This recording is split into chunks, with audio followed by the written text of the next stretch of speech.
Ooh.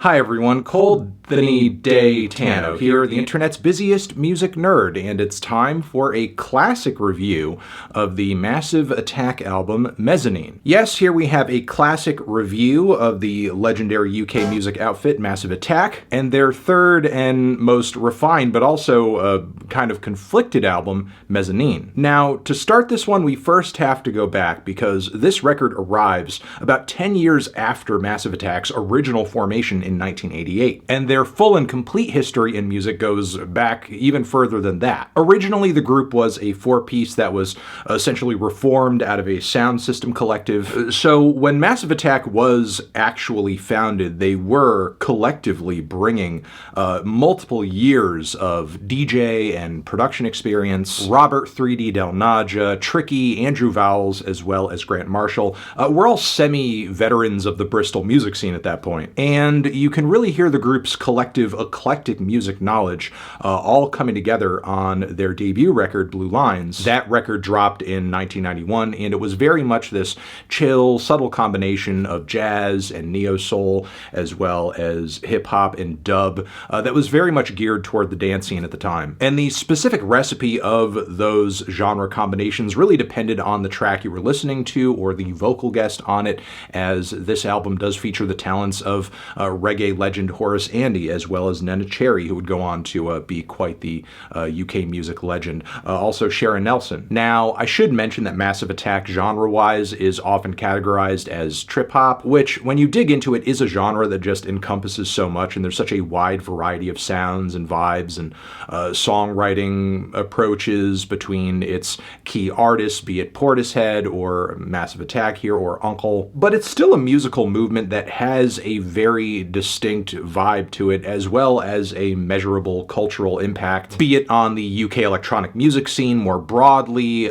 through more current indie artists such as the XX. There were some big trip-hop influences coming through on that recent Chelsea Wolfe record that I went gaga for. Not to mention maybe Massive Attack's most successful progeny, Gorillaz. Remember, the lead singer of that group is named 2D, which is not so subtle of a Massive Attack nod there. I mean, Massive Attack and Damon Albarn have actually worked on music together too, so the influence, the connection there is not exactly a secret. But anyway, the sound and aesthetics of Massive Attack's debut were most definitely a little dry and very simplistic, but the genre combinations, the musical style, and the great song ideas were most certainly there. On Massive Attack's following 1994 sophomore album, Protection, they definitely start to fine-tune things and begin to throw in more effects and texture, but this continued exploration of sound, as well as genre and Massive Attack's kind of lopsided,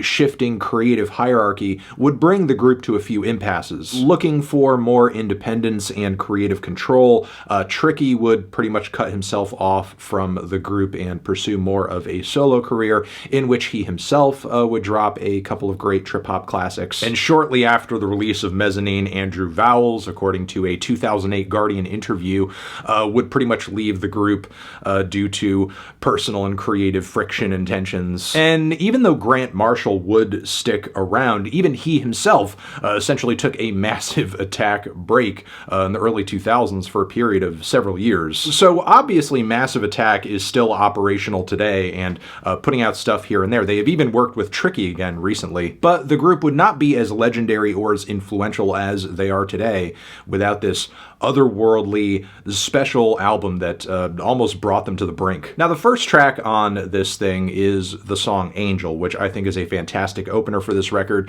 because in many ways it sort of states where exactly the band is creatively. It puts out there right at the forefront what is going to make this record different from any other Massive Attack release. But also in some ways, it's kind of like you're listening to the same old group still, especially given that vocally we have the appearance of Horace Andy once again. We also have lots of slow, steady, meditative beats on the production side, some dub reggae-influenced effects too. But that's kind of where the similarities to past material ends, because because beyond that, you just have this deep, heavy, just subterranean bass, creepy percussion touches, as well as some droning guitar layers too. The track is just always progressively building like this dark, intense, psychedelic journey. And when Horace Andy sings "You Are My Angel, Come From Way Above," it doesn't sound like he's just making a statement of romantic intent. It's like he's singing about a being from another dimension. The aesthetics of this track are gritty, they're noisy, they're industrially tinged, and it's definitely speaking to something darker and weirder than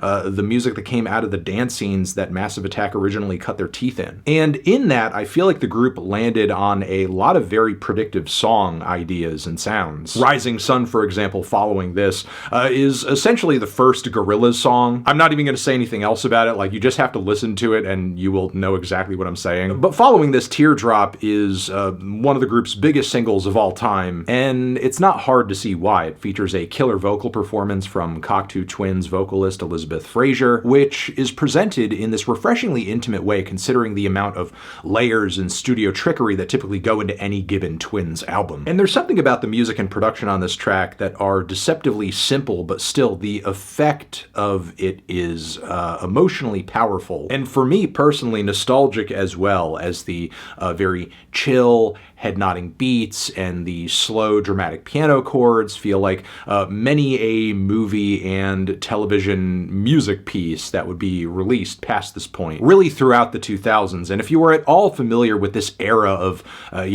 poignant original television and film music, you're going to recognize right away that Massive Attack is like really penning the DNA for all of that stuff right here.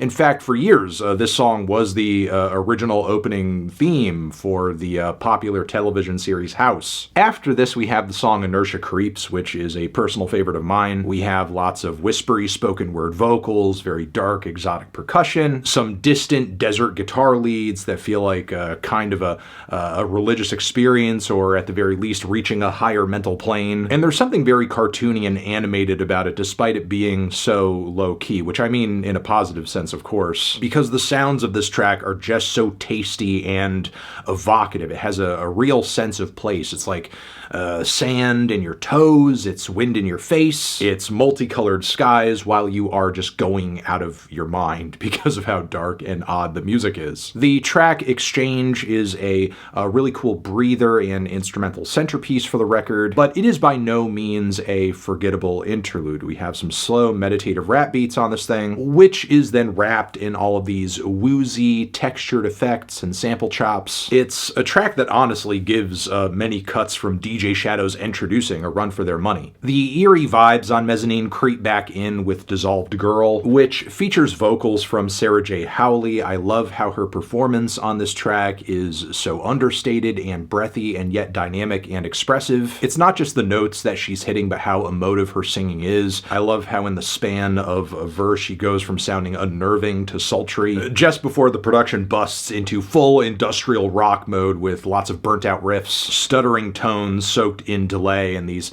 kind of sampled key chops. And I actually enjoy the ending of this track too, despite it kind of trailing off into nowhere. It leaves the track with a certain kind of uncertainty that I think the music pulls a lot of power from. The great Horace Andy comes back on the track Man Next Door, this time for a much more straightforward but still quite moody reggae and rock mix. It's not quite as heavy or as intense as the intro track on the album, but that is easily made up for with how catchy many of the vocal refrains and guitar work is. Black Milk is another Elizabeth Fraser cut, and tracks like this again are just proof of how predictive Massive Attack's music and sound were. Like, this song sounds like multiple cuts from the Succession soundtrack of all things, between the pretty glistening cavernous pianos, hypnotic bass, and head-nodding beats, which are quite heavy. And of course, Elizabeth's beckoning vocals are just the cherry on top of all of that. The final moments on the album from here are some of the strongest too. 3D and Daddy G trade some deadpan bars on the title track of the record, which in some pockets reads like a surreal ode to the late night party scene, but in terms of its musical vibe, it's kind of like if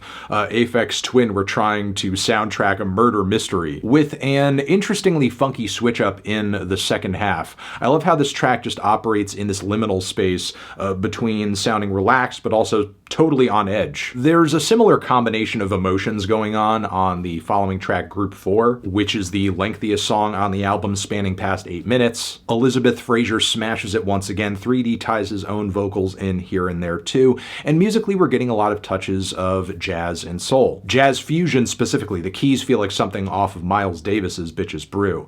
Meanwhile, that extra runtime is used to create a really epic finish. We have a tension-building bridge that explodes into a riffy finish, with Fraser's ghostly vocals just swimming in the haze of guitars and beats. And for the closing track, we come back to exchange, but in parentheses, Horace Andy returns on vocals too. What we essentially get on this track is a very vibey, positive, spaced out outro with filtered beats and loops. It's a very blissful ending to the record, kind of a meditation and motif. It's really elevator music-esque, which I mean in a complimentary way, because if this is in fact elevator music, we are taking a elevator to heaven. So even if it is kind of off the cuff and simple on the musical and the structure side, the production details still sound incredible. And that, in a nutshell, is Mezzanine, an often copied but still unique and boundary-pushing album that, genre-wise, is really difficult to categorize. But despite that difficulty, this record enjoys